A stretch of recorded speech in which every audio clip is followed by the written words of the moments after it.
Hello, I'm Jashikins, and welcome back to another episode of Jash Reads. Tonight, we will be continuing Animorphs number 3, The Encounter by K.A. Applegate.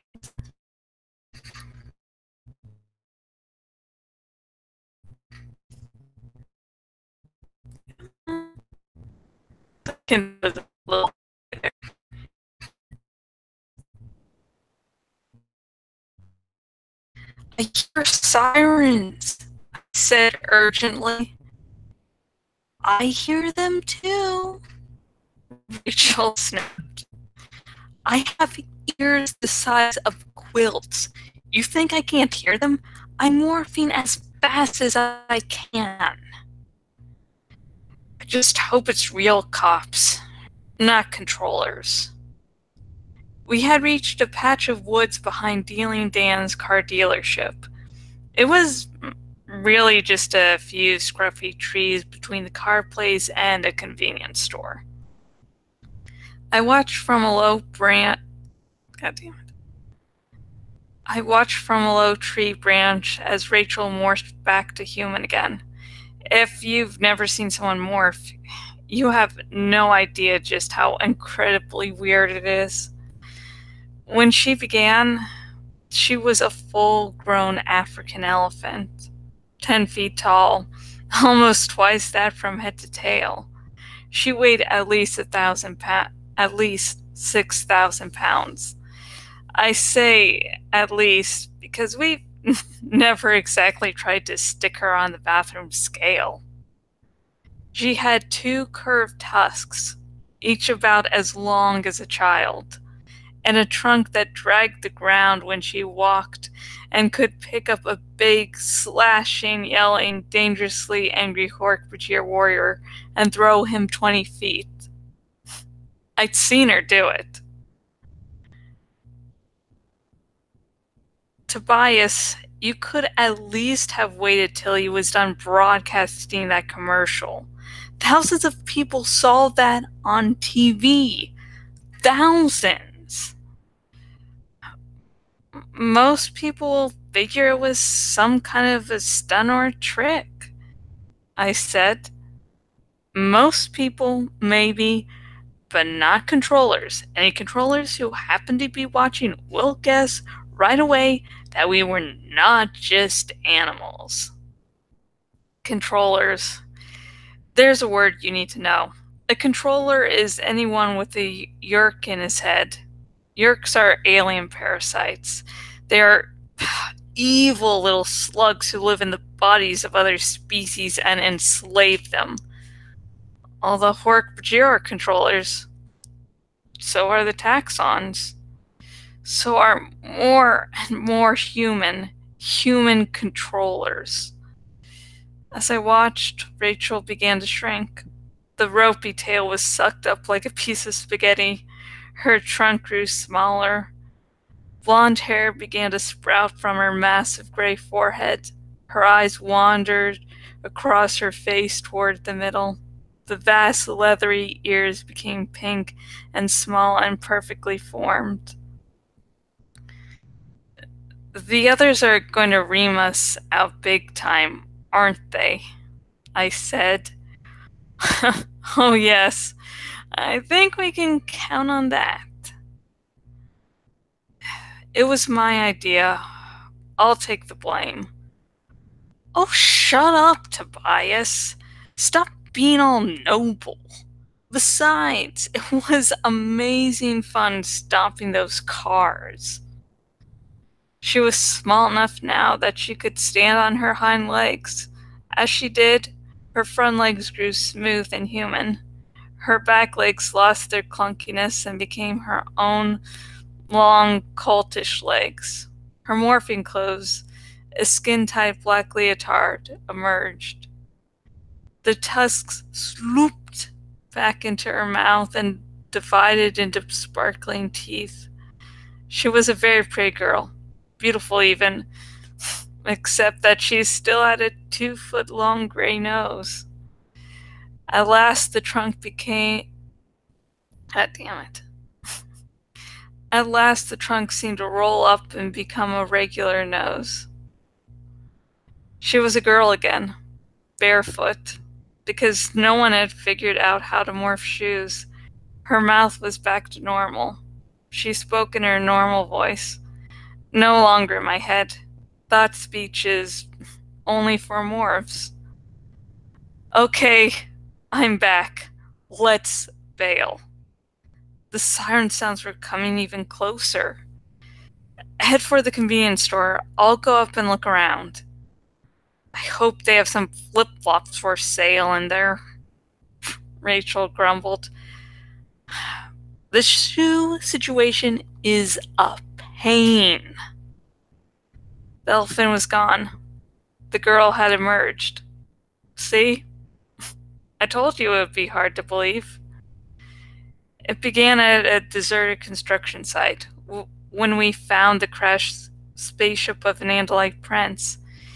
He was the last surviving Andalite in our solar system. He and his fellow Andalites had fought a great battle to drive away the Yerk mothership. They fought and lost. And now the Yerks are among us, and they are now trying to enslave the human race. Before he died at the hands of the Yerk leader, a terrible creature called Visher III. The Andalite gave us a great gift and a great curse. The gift was the power to morph, to absorb the DNA of any living animal and to become that animal. Never before had anyone but the Andalites themselves been given the power to morph.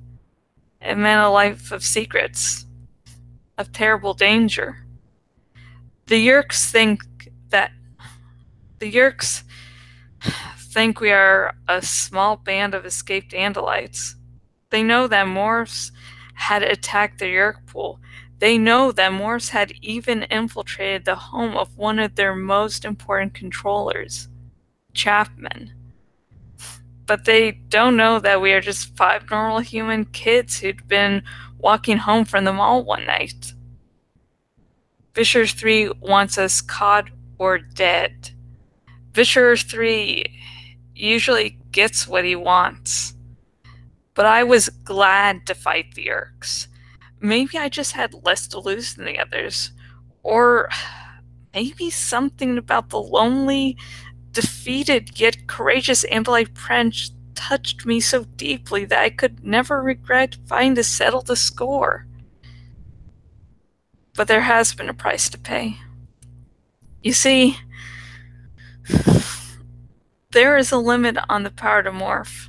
You must never remain in a morph for more than 2 hours. If you do, you are trapped forever. And that's the curse of the Andalite's gift. That is why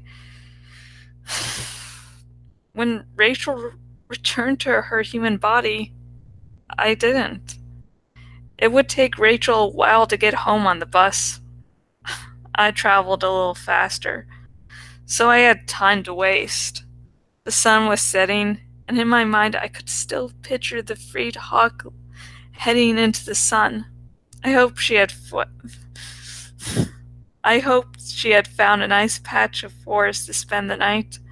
That's what a red-tailed likes, a nice tree branch with a clear view of a meadow full of little mice and rats and shrews and fowls as they scurry below. That's how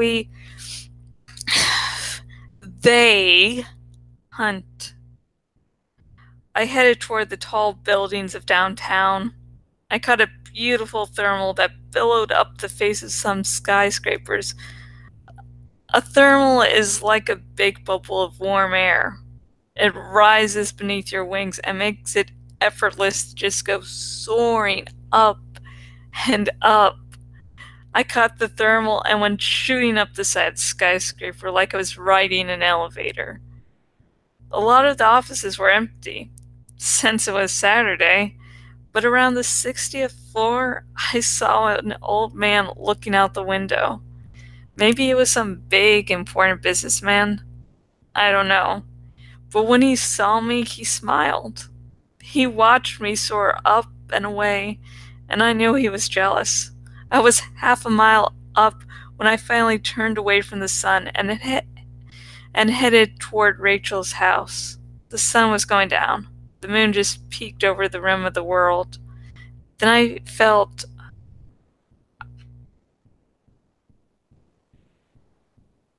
I don't know how to describe it. It was in the air above me, huge, vast, bigger than any jet. I looked up. There was nothing there. And yet, I felt it in my heart. I knew it was up there, coming toward me, but perhaps a mile higher than me.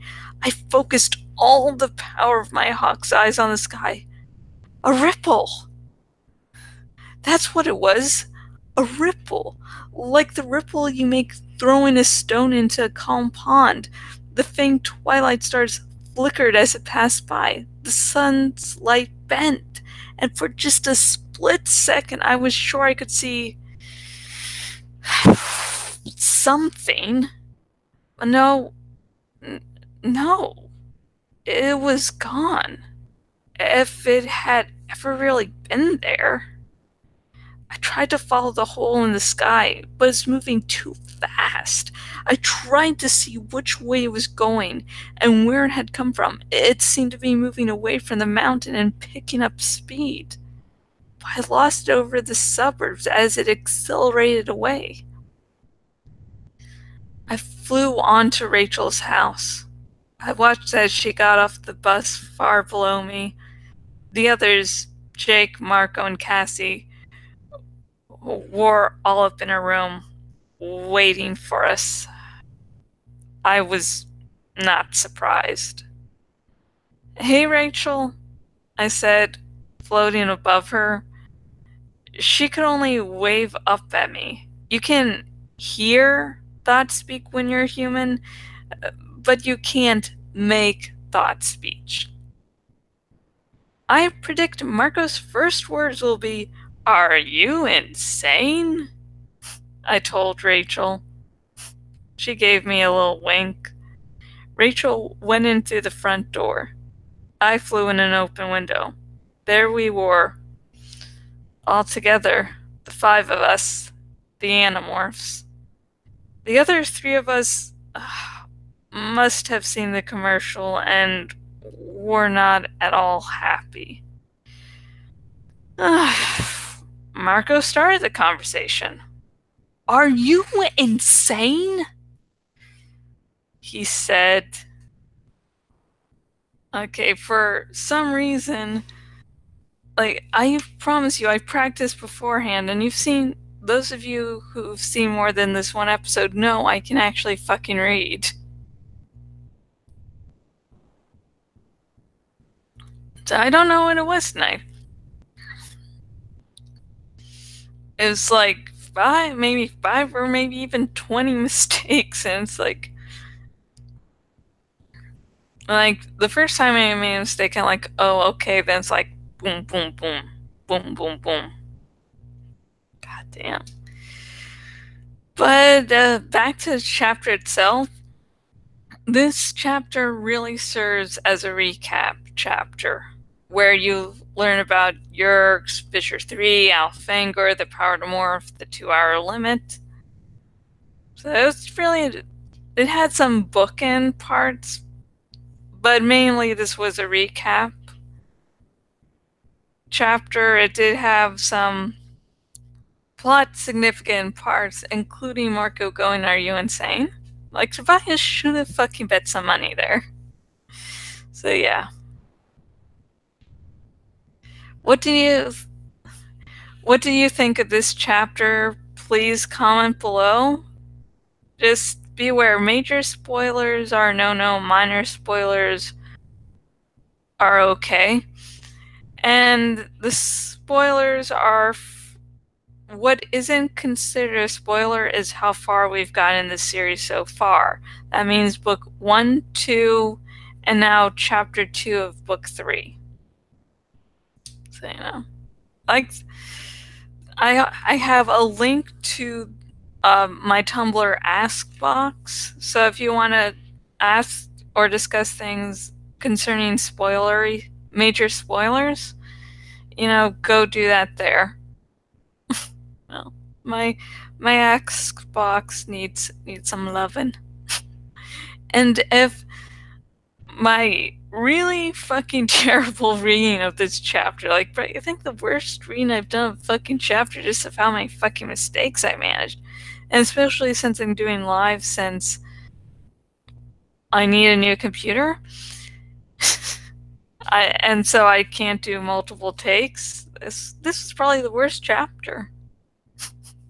So even if my horrible reading of tonight's chapter garnered your interest towards the Animorphs series, making you go, I'd actually really like to check this out. There's a link in the description, and that leads to buying the book. And if you're watching this on my blog, there's a link underneath the video, which is an ad, which you can buy the book from there. Woot! So yeah, and please, like this video, subscribe to my channel, because I need attention, okay? I blog because I desperately, desperately need attention. I don't know if that's a joke or not. And with me today, oh god damn it, I'll see if I can reach him later. Okay, this is Rowan. It's a horse, in Lord of the Rings, Rowan, people, rode horses. Okay, let me see if I can do this. Are you long enough? And goddamn. And this was anniversary gift for this year. His name is, Carl. We decided to keep his name. And this is the cool thing he does. My fiance loved an excuse to buy this for the anniversary, since both of us were just amused when we saw those toys. And that's Cheetos. That was a Valentine's Day gift. So those were the three, kitties for tonight. Woo! Trying to incorporate my kitties back into the videos. And yeah. So here's the sort of cheer part where I drink a little bit of sake, and you can join in by drinking a little of your favorite alcohol or liquor, or whatever's lying around. And if you don't drink alcohol for whatever reason, I'm drinking Gatorade here. You can also drink water and basically healthy shit. And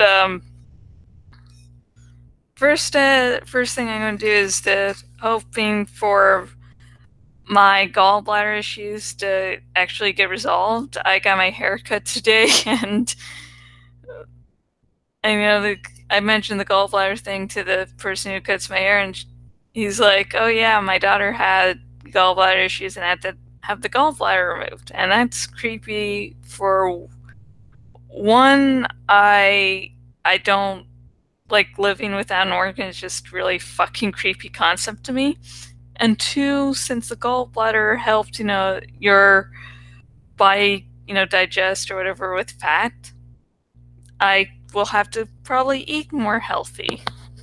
And, after eating such a bland fucking diet for a while, and I need pizza, I need fast food. Yeah, so I haven't gotten the test results back yet for the ultrasound. So I'm going to call back early tomorrow and see to make sure that the test results did arrive.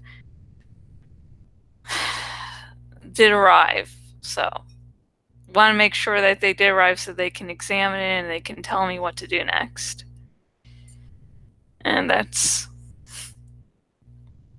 I'll just say, that's really worried. Because, before the haircut person mentioned organ being removed, I was already fucking worried. So I was like, oh, I'm just gonna worry a load. So let's. And also, not just to my health, but also to your health. And if you know anyone who's really fucking sick, to their health too. Let's just cheer to everyone's fucking health. Make sure everyone's fucking healthy. Cheers. Oh, yeah. And the next Jash Reads episode will be on Monday around 2 a.m. You know, not exactly 2 a.m., but once 2 a.m. hits, unless I say on my Twitter that it's canceled, then, just just know I won't be there exactly at 2 a.m., but a little after. If you want to join this live, and maybe next time I will actually do this shit properly. So Monday 2 a.m. this next Jash Reads.